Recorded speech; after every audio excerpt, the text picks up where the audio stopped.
OK, we're going to move on now to the other main story of the day. The family and friends of Jay Slater are waiting for the post-mortem results after his body was finally found close to where he went missing on Tenerife. Jay, of course, disappeared almost a month ago after leaving a music festival whilst on holiday with friends. I mean, Cole, as we came off air yesterday, we found out that the news, and we're all just sad. I mean, it's just a tragedy, isn't it? And your worst nightmare as a parent.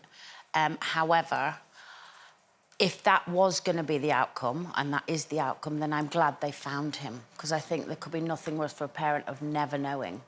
I mean, I know, you know, personally, I would spend the rest of my life looking, you know, and never been able to get any form of, not closure, because it's not closure, is it? You're never going to forget.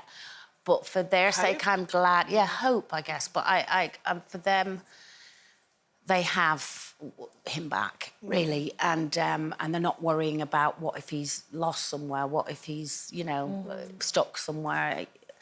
But it's not the ending anyone wants. No. There's still, you know, I don't know them or the family, but there's still that element. Even with me, I was thinking, well, they might find him. He might just be trapped somewhere, and someone will find him. So.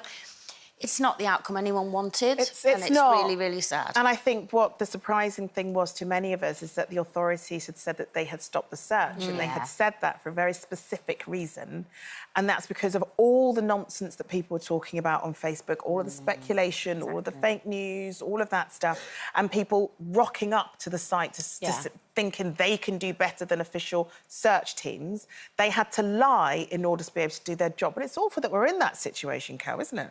Yeah, I mean, I think, you know, well done them for taking that step to be able to then focus and do their job without the intrusion of everybody else. I think, you know, well done them for doing that.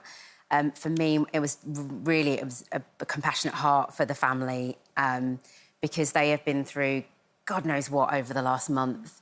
And like you had said earlier in the meeting, this is the first holiday that he's had, you know, going on his own. And even that decision as a parent, making that first decision is really difficult because you're kind of toying with wanting the child to have independence, but also the safety, which is always at the back of your mind. Yeah. So, yeah, my thoughts are just with that family, my heart as a mum goes out to that family, just compassion for them, because right now what they must be dealing with and going through is, you know, unthinkable. And I think there's got to be a lot of people who talk very openly under their own names on social media about these sorts of cases should, quite frankly, be ashamed of themselves because it's a real person, a real life, it's a real situation. He has real parents and it's difficult. And it did get us thinking, didn't it, Nat, about the fact, you know, we're all parents, and as Keller said, making that first decision and you know, not letting your heart be broken by the fact that you've allowed them to go. It's you have to let go at some point. Yeah, absolutely. It's the letting go, isn't it? And as we were all talking earlier, I mean, mine are 13 and 7, so I'm not quite there yet. But I do wonder, I'm quite a controlling mum, but in a loving way. And I think what am I going to be like the first time she says, oh, by the way, I'm going to go abroad? What's it like? Yeah, I had to do it with Kira recently. She went off travelling.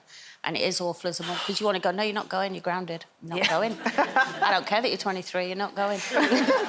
And no one warned me about that it's when you lose control over them and you want them, you know, that's when they are making their own mistakes and living their life. But as a mum, you still want to put that bubble wrap around them. Oh, I'm not looking forward to that. Yeah, all of us, our kids aren't quite there yet. It just fills me with, like, fear, but you've got to let them go at some point, don't you?